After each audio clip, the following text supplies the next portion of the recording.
അപ്പോൾ നിങ്ങൾ ടൈറ്റിലും തമ്മിലും കണ്ട പോലെ തന്നെ കമ്പനീസ് എന്തുകൊണ്ടായിരിക്കും എക്സ്പീരിയൻസ് ഉള്ള ആൾക്കാർക്ക് ജോബ് കൊടുക്കുന്നത്. ഇപ്പോൾ ഞാൻ തന്നെ ആണെങ്കിലും മുമ്പുള്ള വീഡിയോസിലൊക്കെ പറഞ്ഞിട്ടുണ്ട്, ഇപ്പോൾ നിങ്ങൾക്ക് സാലറി കുറവാണെങ്കിലും മാക്സിമം എക്സ്പീരിയൻസ് ഗെയിൻ ചെയ്യുക എന്നുള്ളത്. അത് എന്തുകൊണ്ടാണ് എന്നൊക്കെ ഉള്ളതാണ് നമ്മുടെ ഇന്നത്തെ വീഡിയോ എന്ന് പറയുന്നത്. നമ്മുടെ ഒരു പുതിയൊരു വീഡിയോയിലേക്ക് എല്ലാവർക്കും സ്വാഗതം. വീഡിയോ തുടങ്ങുന്ന മുമ്പ് തന്നെ നിങ്ങൾക്ക് വീഡിയോ ഇഷ്ടപ്പെട്ടാൽ ലൈക്ക് ചെയ്യുക, പിന്നെ ഇതുപോലത്തുള്ള യൂസ്ഫുൾ കോണ്ടന്റ് കാണാൻ വേണ്ടി നമ്മുടെ ചാനൽ സബ്സ്ക്രൈബും ചെയ്യുക. എൻ്റെ ചെറിയൊരു എക്സ്പീരിയൻസിൽ എനിക്ക് തോന്നിയ കാര്യങ്ങൾ മാത്രം ഞാൻ ഇവിടെ ഡിസ്കസ് ചെയ്യണത്. ഇതല്ലാണ്ട് വേറെ കുറച്ച് പോയിന്റ്സ് ഉണ്ടാവും, അല്ലെങ്കിൽ ഞാൻ പറഞ്ഞ കാര്യങ്ങൾ അങ്ങനെയല്ല ഇങ്ങനെയാണെന്നൊക്കെ നിങ്ങൾക്ക് കുറേ തോട്ട്സ് ഉണ്ടാവും. നിങ്ങളുടെ തോട്ട്സ് എന്താണെങ്കിലും താഴെ ജസ്റ്റ് ഒന്ന് കമൻറ്റ് ചെയ്യുക. അത് ബാക്കിയുള്ളവർക്ക് കൂടി ഹെൽപ്ഫുൾ ആയിരിക്കും. ഇപ്പോൾ ബുക്കിൽ പഠിക്കുന്നത് ഒരു കാര്യമായിരിക്കും, പക്ഷെ അത് റിയൽ വേൾഡിൽ വരുമ്പോൾ അത് ചിലപ്പോൾ വേറെ തന്നെ ഒരു കാര്യമായിരിക്കും. അപ്പോൾ ബുക്കിൽ പഠിക്കുന്നതായിരിക്കില്ല നമ്മൾ റിയൽ വേൾഡിൽ അല്ലെങ്കിൽ നമ്മൾ വർക്ക് ചെയ്യാൻ പോകുന്ന സ്ഥലത്ത് നടക്കുന്നുണ്ടാവുക. അവിടെ തന്നെ വലിയൊരു ഗ്യാപ്പായി. സോ ഇതൊക്കെ നമ്മൾ ഗെയിൻ ചെയ്യാൻ വേണ്ടി പറ്റുന്നത് എവിടെയെങ്കിലും വർക്ക് ചെയ്യുമ്പോൾ മാത്രമാണ്. ഫോർ എക്സാമ്പിൾ, നിങ്ങളിപ്പോൾ ഒരു പേപ്പർ പഠിച്ച് പാസ്സായിട്ട് അടുത്ത പേപ്പറിലേക്ക് പോയി, പേപ്പർ പഠിച്ച് പാസ്സായിട്ട് അടുത്ത പേപ്പറിലേക്ക് പോയി. അപ്പോൾ നിങ്ങൾ ഇനീഷ്യലി തുടങ്ങിയ ആ ഒന്നാമത്തെ പേപ്പറിൻ്റെ കൺസെപ്റ്റും കാര്യങ്ങളൊക്കെ മറന്നു പോയിട്ടുണ്ടാവും. ബിക്കോസ് നിങ്ങൾ സ്ഥിരം അത് ഫോളോ അപ്പ് ചെയ്യുന്നില്ല, അല്ലെങ്കിൽ സ്ഥിരം നിങ്ങൾക്കത് യൂസ് ചെയ്യേണ്ട ആവശ്യം വരുന്നില്ല. അപ്പോൾ അതുകൊണ്ട് തന്നെ എന്തായാലും നിങ്ങൾ ആ പഠിച്ച കാര്യങ്ങളൊക്കെ മറന്നു പോയിട്ടുണ്ടാവും. ഒന്നും വേണ്ട, നിങ്ങളിപ്പോൾ ഒരു പേപ്പർ പഠിക്കുകയാണെങ്കിൽ തന്നെ നിങ്ങൾ ആദ്യം പഠിച്ച കാര്യങ്ങൾ ആ പേപ്പർ പഠിച്ച അവസാനം എത്തുമ്പോൾ തന്നെ മറന്നു പോയിട്ടുണ്ടാവും. അപ്പോൾ പിന്നെ 2-3 പേപ്പർ പാസ്സായി കഴിഞ്ഞാൽ പിന്നെ അവസ്ഥ പറയണ്ടല്ലോ. നിങ്ങൾ വർക്ക് ചെയ്യാൻ പോകുന്ന സമയത്താണെങ്കിൽ നമ്മൾ സ്ഥിരം ഈ കാര്യങ്ങളൊക്കെ എൻകൗണ്ടർ ചെയ്യുന്നതുകൊണ്ട് തന്നെ ഈ കാര്യങ്ങളൊക്കെ നമുക്ക് ഓർമ്മയുണ്ടാവും. അതാണ് നമ്മൾ പഠിക്കുമ്പോഴും വർക്ക് ചെയ്യുമ്പോഴുള്ള വേറെ വ്യത്യാസം എന്ന് പറയുന്നത്. പിന്നെ അടുത്ത കാര്യം നോക്കുകയാണെങ്കിൽ, ഇപ്പോൾ നമ്മൾ പഠിക്കുന്ന സമയത്ത് ഒരു ഓർഡറിലായിരിക്കില്ല നമ്മൾ പഠിക്കുക.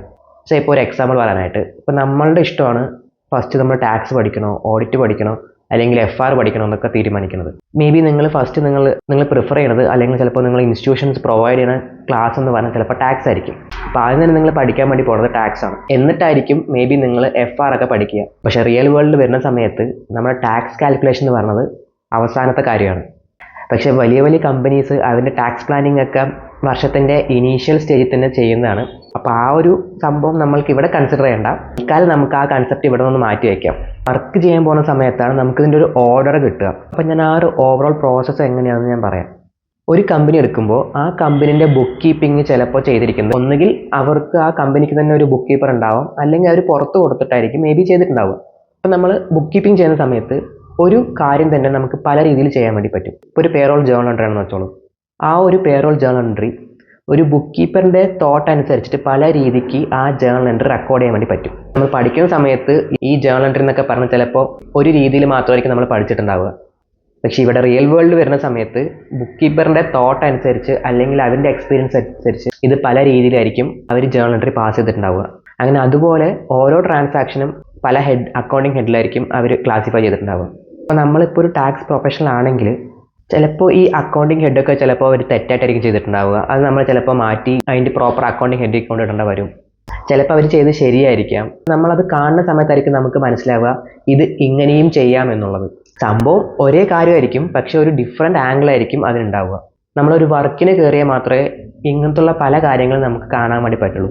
പിന്നെ അടുത്തൊരു മെയിൻ കാര്യമാണ് നമ്മൾ പല സോഫ്റ്റ്വെയർസും യൂസ് ചെയ്യും, അതിലുള്ള എക്സ്പീരിയൻസ് എന്ന് പറയുന്നത്. പഠിച്ചുകൊണ്ടിരിക്കുന്ന സമയത്ത് സോഫ്റ്റ്വെയർസ് അങ്ങനെ യൂസ് ചെയ്യുന്നില്ല, അല്ലെങ്കിൽ സോഫ്റ്റ്വെയർസ് യൂസ് ചെയ്യാൻ പഠിപ്പിക്കുന്നില്ല. അപ്പോൾ മോസ്റ്റ്ലി എല്ലാ കമ്പനീസും ഓരോ സോഫ്റ്റ്വെയർസ് ആയിരിക്കും യൂസ് ചെയ്യുക. അപ്പോൾ സോഫ്റ്റ്വെയർസിലുള്ള എക്സ്പോഷറും വർക്ക് ചെയ്യുന്നതിലൂടെ മാത്രമേ കിട്ടത്തുള്ളൂ.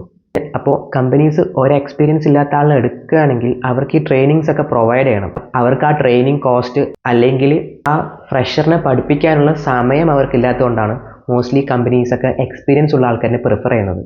ഞാനും മുമ്പ് പറഞ്ഞിട്ടുള്ള പോലെ തന്നെയാണ്, നിങ്ങൾ ഇനീഷ്യൽ ടൈമിൽ സാലറി നോക്കാണ്ട് മാക്സിമം എക്സ്പീരിയൻസ് ഗെയിൻ ചെയ്യാൻ വേണ്ടി നോക്കുക.